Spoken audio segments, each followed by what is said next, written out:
Welcome to Authentic with Brazil 201. I'm your host, Brazil 201. And let me tell you this, it is currently 5:20 in the morning. I'm recording this before the first boat out of where I live goes out. I woke up at 3 a.m. I just watched the first 3 episodes of Tony and Ziva, the hit spinoff of an NCIS. And boy, this show is phenomenal. Much better than the summer I turned pretty. But of course, so here's the deal. Does this show work if you've never seen NCIS? Honestly, probably not. But if you're watching this show, you are heavily invested in Special Agent Tony DeNoza and former Mossad agent Ziva David. So, the show takes place September of 2025, exactly like what month it is in real life, September 2025. And we're just thrown straight into it. It is 3 weeks into Tony and Ziva being on the run, and they're at a wedding. They're pretending to be someone else to set a trap, and then we flash back 3 weeks before, and we see the new paradigm of what has been happening to Tony and Ziva since the last time we saw them on NCIS.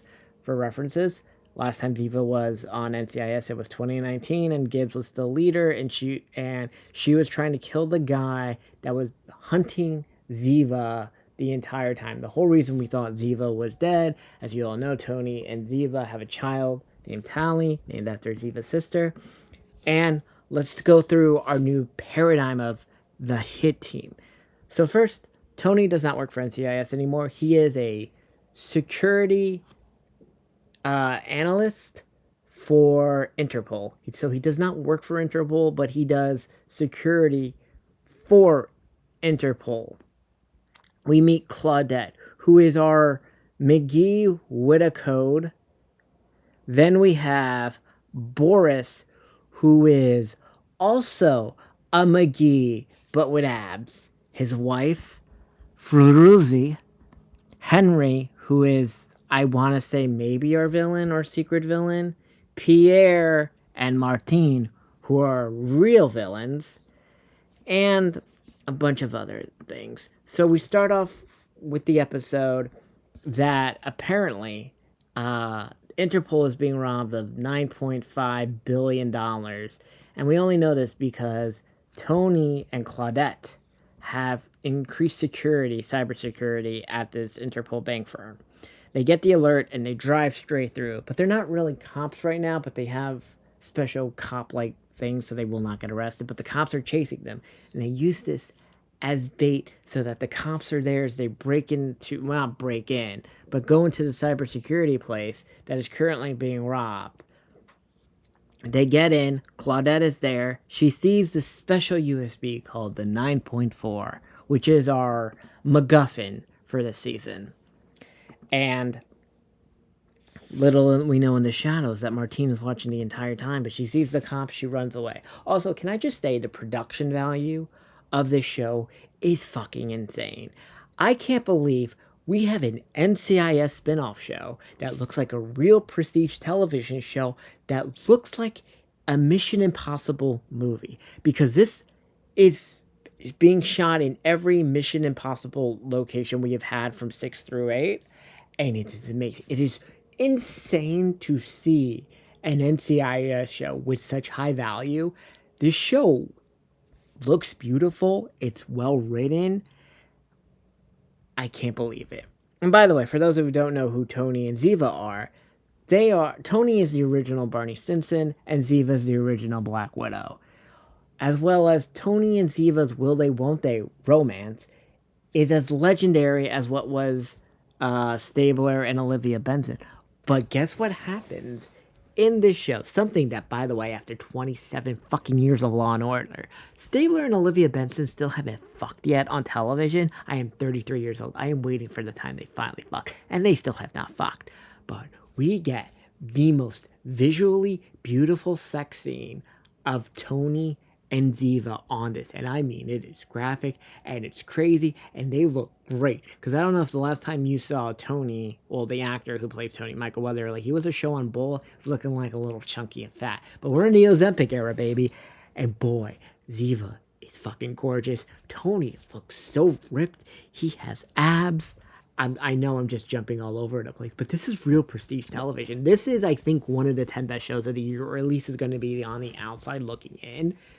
And I can't believe I'm saying that. This show is great. I hope it gets renewed because this is Mr. and Mrs. Smith meets Mission Impossible. It's just great. So back to the thing of them stopping the 9.4 billion. They get away with half of it. Martine does, and Interpol calls, and then Tony has this whole thing with this discussion with Interpol about, we're getting robbed. This is the 9.4. Interpol's like, I think it's better to be in a third party because what happened right now is that Henry does not believe Interpol is safe. He thinks, as we all see in the NCIS show, there's a mole in Interpol. Of course there is. Probably. That's what, of course, is going to happen. So, he has it. Then what happens is Tony's security form is not broken into, but secretly has a kidnapping. Is that the proper term? Held hostage. That is the proper term. And has high-end security that was designed by one and only Special Agent Timothy McGee. Of course, love the callbacks to the main show. So what we learn is that Pierre has a car following his daughter and the babysitter. His daughter, Tally, and the babysitter that is just following them. And Tony's like, oh no. By the way, Ziva has traumatic PTSD after being on the run for 3 years, so she's working through it through therapy, and she's able to know the difference of what is gunfire versus truck exhaust blowing up and things like that. Somehow, Tony is able to get on a secret speaker AirPod with Claudette to send a message that says, you need to tell Ziva, and this is our password, NCIS is compromised, and gets the message to Ziva. Ziva's in therapy. He sees the phone, the FaceTime that has someone following Talia. Ziva turns into Black Widow again. She rescues the babysitter and Tally. By the way, the babysitter is also like a specially trained agent that is also super intelligent. And they're forced to go to a different safe house because now Ziva knows that somebody is after Tony and Ziva. They take the 9.4, but Tony has a tracker in the 9.4 that they don't realize. And then the guys are able to set it up that it looks like Tony and Ziva are to blame because Pierre shuts down a hospital because of the 9.4, which is able to absorb electricity and shut down the entire electrical grid. And then a building blows up, which apparently has a secret state-of-the-art drone that can be hidden from cameras. And we don't know where this drone is, but it escaped. And now all of Interpol is after Tony and Ziva. So they meet, what is his fucking name? Boris, who was one of the original coders for the 9.4. And then they chase after the original coder. And then what happens is basically like in Fast and Furious 8, where all the electric smart cars are taken over and they're trying to kill Tony and Ziva. We get a flashback of like Ziva and Tony re-meeting up after like Ducky's funeral, and Ziva still has PTSD, and she hears like a gunshot, but it was like a 21 salute, and she freaks out. Then we keep getting flashbacks to March of 2020. I'm like, oh, is this before March 15th when the world shuts down? Of like Tony and Ziva living together, but they're not dating. And then what's weird is that we have like a dinner date in April of 2020 when the entire world was shut down. Which is weird that they're doing this. I don't know why they just didn't do February and March of 2020 instead of these April and May 2020 dates. Because we know COVID did happen in NCIS. Because COVID is a huge plot line in NCIS. As Jimmy Palmer's fucking wife, one of Tony's best friend, died from COVID. This is just the only like issue I have with this show. And also, they say the word "my baby" like 300 fucking times in episode 2 because that is the name of the super smart car. And that is the only issues I have with the show. Those two issues. I am all the way in. And then we get into episode 3. We learn that Tony has been dating a boutique person that he did cybersecurity for. and he goes into their house up in not Paris, in Paris, and we what happens is that the person he was banging brings her husband, and oh, Tony's still back. He's been what the fuck is it called? Still banging married women. And we have this fun interaction. Apparently, her husband is a cop. And then we get a flashback of a date that Ziva and Tony went on, and the most epic, beautiful sex scene that truly delivers all the emotions. Okay. And then we get the plan, the red alert comes on the cop's phone that they're wanted by Interpol and everybody. Tony, shirtless, fights a guy who looks like Thor, shirtless, and Ziva knocks him out in three hits, and they're handcuffed with sex toys, the two people, and now they're on the run and they took the car, and we get the whole thing is that it's time to set up the plan, and it's about the whole wedding between Boris and Fruzy. I gotta say, I think this show is great. 3 episodes in, phenomenal. This show is going to end up either on my 10 or just on the outside looking in. Watch Tony and Ziva.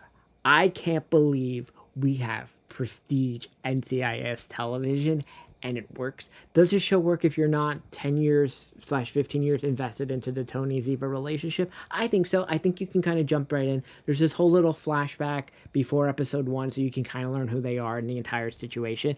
It is weird though when you take away, because NCIS is just was a show where it's just like, oh, random, dead Navy cop of the week, kind of like Law and Order's random like rape chick in New York.